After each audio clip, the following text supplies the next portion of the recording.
공정한 납품 단가를 어떻게 실현할지, 전속 거래와 같은 오래된 관행을 어떻게 개선해 나갈지 많이 고민해 나가겠습니다. 후보자님, 네, 지금 인사 말씀하시는 내용을 이렇게 제가 보니까 양이 너무 많습니다. 네, 알겠습니다. 조금 줄여주시기 바랍니다. 네. 후보자에 대한 그 참고인 조사 후에 이재용 부회장을 재소환을 했고요. 그리고 그 다음날 영장이 재청구됩니다. 이렇게 1차 영장 청구 그 기각 후에 공정위와 금융위에 대한 압수수색을 했고, 여기에서 확보된 증거가 주요하게 채택이 돼서 2월 17일 드디어 이재용 부회장의 구속영장이 발부가 됐고요. 이것이 바로 박근혜 대통령의 파면에 결정적인 근거가 된 것으로 알고 있습니다. 따라서 사실 이 잘못된 이 최순실 게이트를 바로잡고, 부정부패를 바로잡고 새로운 대한민국을 요구하고 있는 국민들의 마음에 가장 큰 결정적인 사실은 전환점을 마련하신 게 결국은 우리 후보자가 아닌가라는 생각으로 저는 개인적으로는 대단히 감사한 마음을 갖고 있습니다. 다만 여전히 사실은 부패한 방식에 의존해서 이 의존하려는 기업 집단 그리고 정치 세력이 존재하고, 이들이 후보자의 공정위원장이 되는 것을 격렬하게 반대하고 있습니다. 제가 20년 가까운 세월 동안 기업을 상대로 하는 시민운동을 해왔습니다. 그 20년 동안 저는 정말로 칼날 위에 서 있는 그런 긴장감을 가지고 살아왔습니다. 미국 기업 CEO의 추천, 어떻게 보면 이 양반이 스폰서 아닙니까? 스폰서.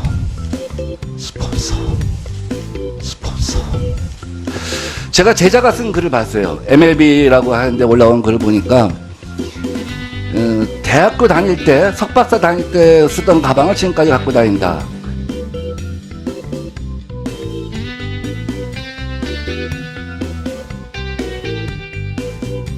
급여 총액의 25%를 넘을 때만 신용카드 공제가 적용이 되는데요. 그 이하의 금액을 적게 되면 저장하고 다음 페이지로 넘어가지를 않습니다. 저희 학교 프로그램은 그렇게 돼 있어서, 그렇기 때문에 저는 그 기준에 한참 미달하기 때문에 애초부터 0이라고 돼 있을 수밖에 없는 거고요. 뭐 자료를 제출했습니다만은 저희 부부의 연간 카드 사용액이 2천만 원 정도는 되고요. 그 이외에 은행 자동 이체나 또는 인터넷 뱅킹을 통해서 지출하는 생활비도 많기 때문에 의원님들께서 생각하시는 만큼 그렇게 검소하게 생활하는 건 아닙니다만은, 제가 최근에 와서는 정말 일주일에 100시간 정도 일을 하고 있는 것은 분명한 사실입니다. 저는 정말 52시간이 아니라 68시간으로만 근로시간이 단축되어도 굉장히 행복할 것 같은데요. 제가는 정말 최근에 와서는 돈 쓸 틈이 없어서 돈을 못 썼다라고 할 수가 있습니다. 지금 현재 정해진 5분 기한 동안에 전문위원들이 핵심적인 부분에 관해서 짚고 또 거기에 대해서 의혹을 해소할 수 있도록 그렇게 운영되어져야 할 텐데, 지금 조금 우리 답변 질의하는 위원에 비해서 답변이 조금 더 길거나 아니면 좀 느슨해져 있는 이 부분은 조정을 한번 해주시는 게 어떻겠습니까? 그 회의 진행은 저희인데 좀 맡겨주시고요. 사실 국민이 후보자가 어떤 정책적 그 철학을 가지고 있는지에 대한 것도 알고 싶어 할 거고요. 또 의원들이 질의하는 그런 어떤 의혹 부분에 대해서도 국민들은 알고 싶어 할 수 있습니다. 그래서 그렇게 무리하지 않는 범위 내에서 제가 진행을 할 테니까 잘 좀 도와주시고요. 네, 구체적으로 어디까지 검토하시는 것인지를 한번 말씀해 주시기 바랍니다. 예, 이 문제는 사실은 굉장히 좀 복잡한 사안일 수가 있습니다. 원래 하도급이나 가맹법 등등은 기업 간 거래를 다루는 규율이기 때문에 다른 기업의 어떤 노사관계에 영향을 미칠 수 있는 범위에 관해서는 사실 우리 사회에서 많은 논란들이 있다라고 할 수가 있는데요. 그럼에도 불구하고 원사업자의 거래 조건이 결국 수급사업자의 노동자의 근로 조건에 가장 중요한 영향을 미치기 때문에 우리나라의 법 체계에서 이 부분을 공정하게 만들 수 있는 그 범위가 어디까지인가에 대해서 충분히 고민하겠고요. 향후에 어떤 의원님과, 제가 기회가 주어진다면 의원님과 충실히 협의를 하도록 하겠습니다. 저는 국회에 들어오기 전에 공인회계사로 한 20여 년 동안을 활동을 했었습니다.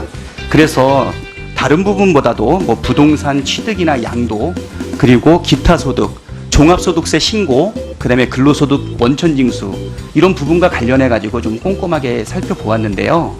결론으로 말씀을 드리면 뭐 약간의 뭐 누락이 있을 수는 있어도 큰 틀에서 참 성실하게 신고되고 의혹은 다 해소된 것이 아닌가 이렇게 생각이 됩니다. 제가 사실은 제가 그동안 활동해왔던 방향 중에 하나가 그동안 그러니까 보수를 비판하는 것을 넘어서 진보의 근기에 도전하자라고 하는 것을 동시에 갖고 왔습니다.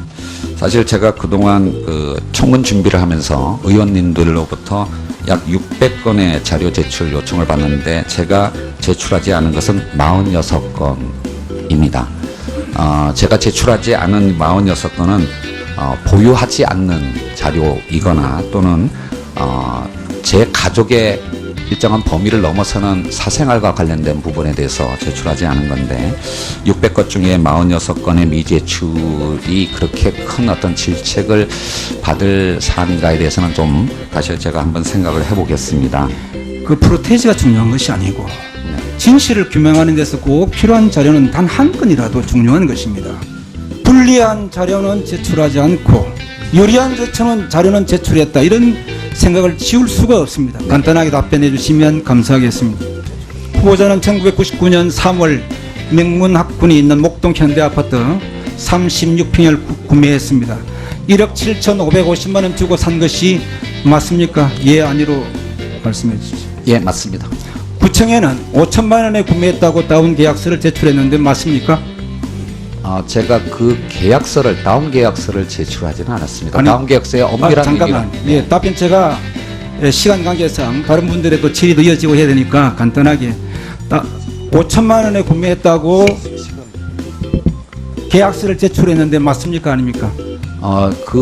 계약서는 공인중개사와 법무사에게 처리를 맡기는 것이 그 당시 관행이었다라고 알고 있습니다. 물론 이것이 지금 기준에서는 국민의 법과 행정에 맞지 않는 부분이 있다는 것에 대해서는 제가 송구스럽게 말씀드리지만 제가 그 표준가 시가에 의한 그 계약서를 제가 직접 제출하지는 않았습니다. 제가 지금 계약서가 맞느냐 안 맞느냐 이 부분을 질문했는데 우리 후보자님은 계속해서 시간을 끌고 있습니다. 어떻게 끊느냐, 그 당시에 관행이었다 아니다 이런 비연 설명을 해주시는데 제가 그 앞으로 계속 물을 겁니다. 그러니까 제 질문에 예 아니요로 답변할 수 있는 부분은 예 아니요로 답변하시고 의견을 물었을 때 그때 살을 붙여주시면 좋겠습니다. 그렇지만은 이런 여당 의원들의 옛날 야당식으로 이렇게 요구하는 건 너무 과도하니까, 그래서 제가 요구한 거는 최소한 지난 12월 31일자에 그 가지고 있는 계좌들의 내역과 최소한 잔고 정도는 내라.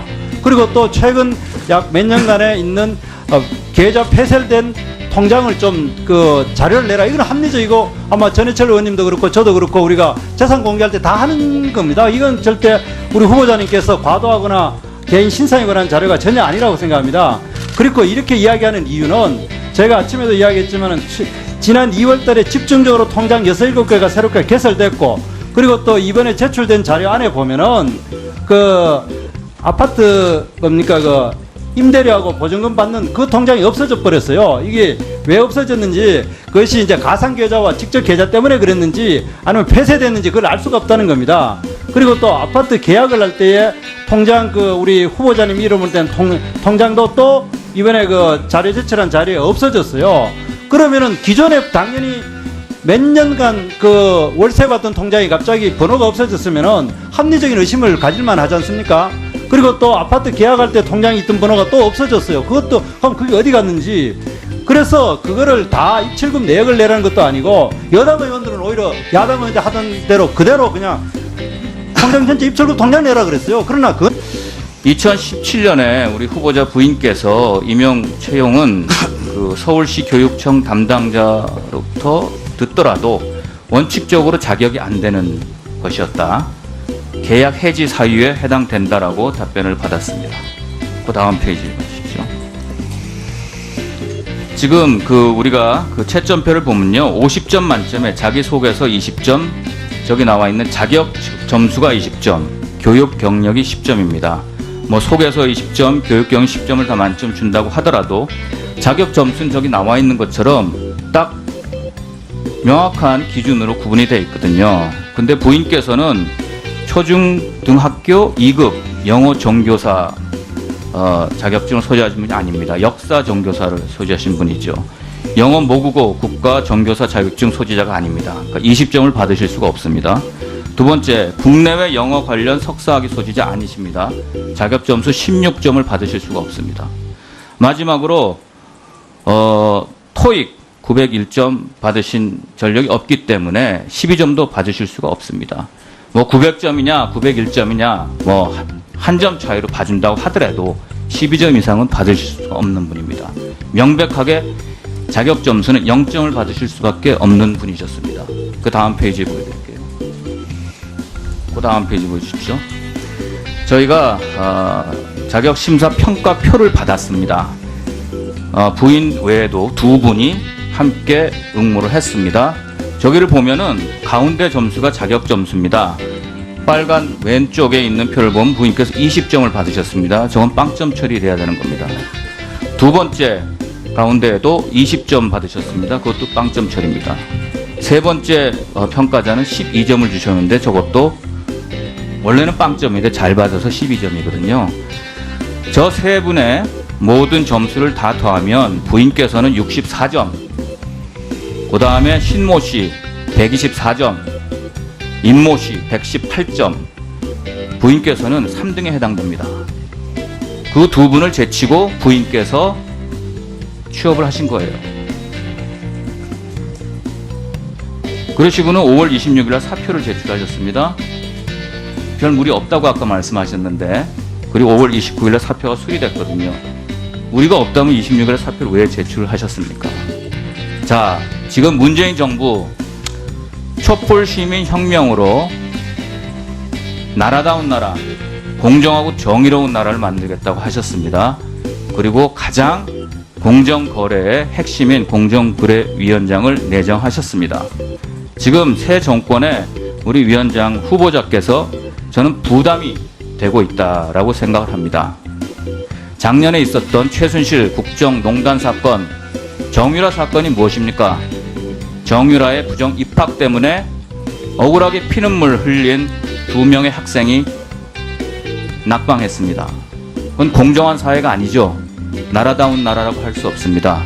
똑같은 사례가 이번 후보자의 부인 사례에서 나왔습니다.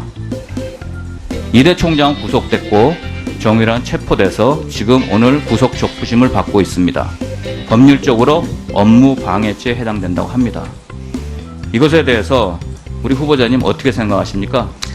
예, 의원님께서 질문하신 취지로 본다면 저런 어떤 잘못된 행정 처리에 관해서 제가 부당한 영향력을 행사한 것은 아닌가라고 아마 질문하신 것 같습니다. 제가 다시 한번 말씀드리지만 저는 지금까지 살아오면서 저런 지금 질문하신 그런 취지의 잘못된 행동을 한 적이 없습니다. 사실 제 처는 어디 밖에 나가서 남편이 김상조다라는 말도 못했습니다. 재벌 저격수라는 별명을 갖고 사는 그런 남편을 둔 아내가 어떻게 밖에 나가서 얘기를 할 수가 있었겠습니까? 정말로 요번에 아마 학교 선생님들 아마 다가 이번에 청문 자료를 준비하는 과정에서 제 처의 남편이 김상조라는 것을 알게 되었다라고 생각을 합니다. 저 지금 지적하신 행정 처리의 잘못에 대해서는 아마 교육청 차원에서 조치가 있을 거라고 생각하고요.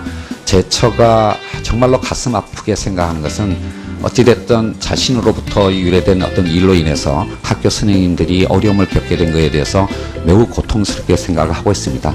그거에 대한 어떤 책임을 통감하면서 사실 문제가 제기가 되었을 때 학교에 사직서를 제출했고요. 그 결과로서 제 처는 두 번째 경장녀가 되었다라고 할 수가 있습니다. 이 모든 어떤 거에 대해서 제가 정말로 국민과 특히 대통령께 송구스럽다는 말씀을 드리겠습니다. 공수가 바뀌니까 조금 야당 의원님들 좀 겁나 보여요. 오늘 분위기가 예전처럼 그렇지가 않네, 그죠?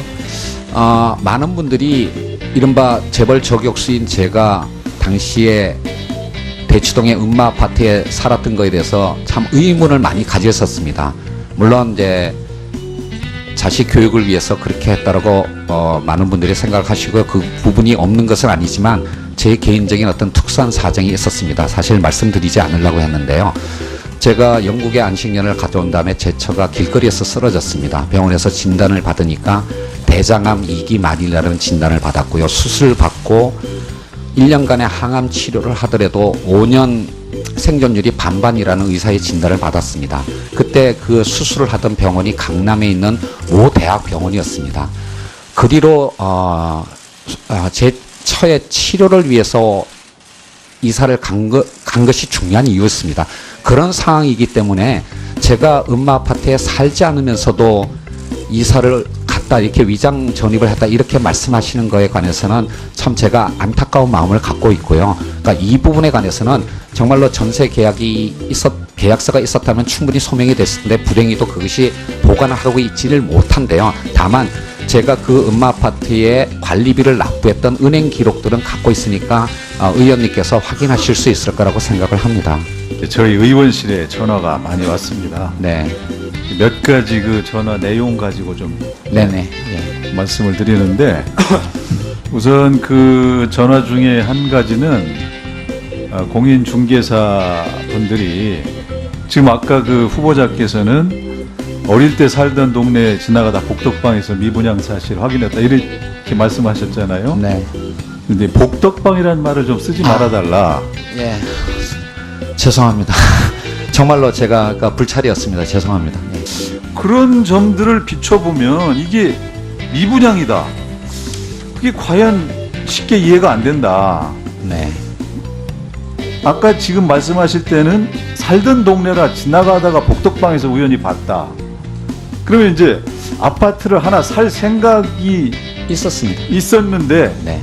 거기는 그때 왜 지나가시게 됐던 거죠? 살던 동네라 자주 다니시나요, 그냥? 아니 그런 건 아닙니다. 그러니까 진짜로 음마 아파트에서 이사를 갈 생각을 하고요. 어느 지역부터 가볼까 하다가 결국 이제 옛날 산들 동대부터 이제 차를 타고 가다가 세워놓고 뭐 복덕방에 알아보기도 하고 이제 이러는 과정에서 우연히도 죄송합니다. 예, 부동산 중개사 맞나요? 예, 뭐 복덕방에 알아보기도 하고 공직 후보자인 본인은 국회가 실시하는 인사청문회에서 이러한 어떤 조치를 조급하고 충격적인 조치들로 실현할 생각을 갖고 있지는 않습니다. 지속 가능하고 시장의 감시가 함께 작동하며 상호간 정합성이 있는 여러 제도들 간의 보완이 이루어질 때 가능하다고 생각합니다. 공정위의 자정과 신뢰 회복을 위한 노력에 나설 것입니다. 그간 국정농단 과정에서 불거졌던 불미스러운 사안에 대해서는 내부적으로 철저히 점검하여 다시는 그러한 일이 발생하지 않도록 필요한 조치를 강구하겠습니다. 아울러 공정위에 신고를 해도 처리가 지연되고 무혐의 조치로 끝난 경우 하소연할 것이 없다는 국민들의 비판을 잘 알고 있습니다. 공정거래법 집행수단인 민사적, 행정적, 형사적 수단들을 종합적으로 검토하고 국회와도 충분히 협의하여 법 집행 시스템을 개선해 나가도록 하겠습니다. 더 제출하지 않은 건데 600건 중에 46건의 미제출이 그렇게 큰 어떤 질책을 받을 사안인가에 대해서는 좀 다시 제가 한번 생각을 해보겠습니다. 그 프로테이지가 중요한 것이 아니고 진실을 규명하는 데서 꼭 필요한 자료는 단 한 건이라도 중요한 것입니다. 불리한 자료는 제출하지 않고 유리한 자료는 제출했다 이런 생각을 지울 수가 없습니다. 간단하게 답변해 주시면 감사하겠습니다.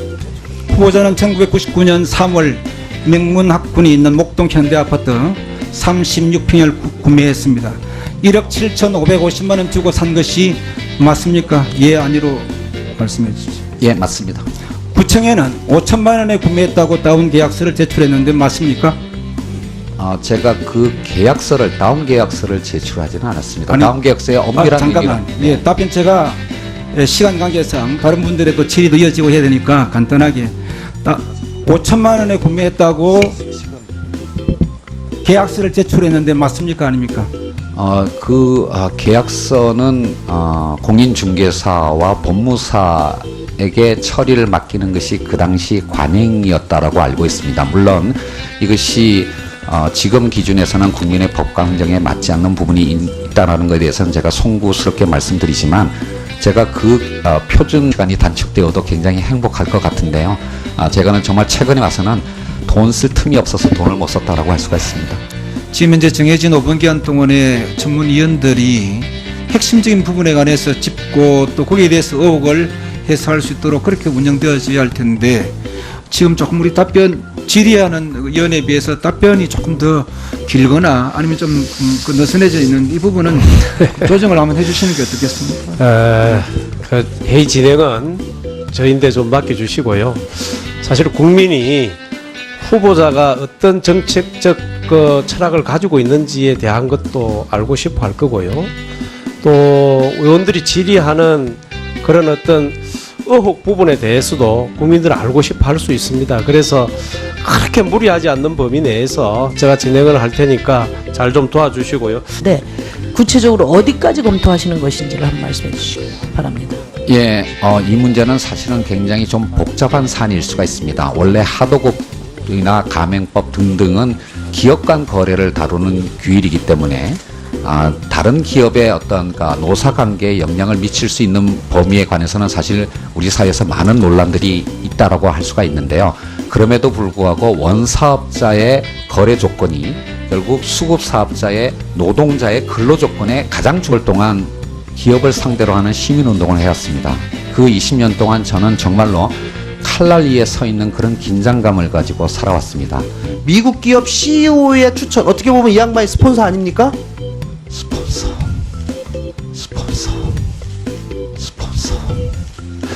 제가 제자가 쓴 글을 봤어요. MLB라고 하는데 올라온 글을 보니까 대학교 다닐 때, 석박사 다닐 때 쓰던 가방을 지금까지 갖고 다닌다.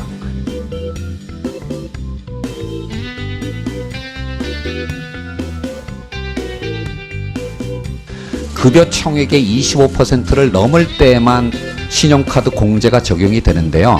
그 이하의 금액을 적게 되면 저장하고 다음 페이지로 넘어가지를 않습니다. 저희 학교 프로그램은 그렇게 돼 있어서 그렇기 때문에 저는 그 기준에 한참 미달하기 때문에 애초부터 0이라고 돼 있을 수밖에 없는 거고요. 뭐 자료를 제출했습니다만은 저희 부부의 연간 카드 사용액이 2천만 원 정도는 되고요. 그 이외에 은행 자동 이체나 또는 인터넷 뱅킹을 통해서 지출하는 생활비도 많기 때문에 의원님들께서 생각하시는 만큼 그렇게 검소하게 생활하는 건 아닙니다만은 제가 최근에 와서는 정말 일주일에 100시간 정도 일을 하고 있는 것은 분명한 사실입니다.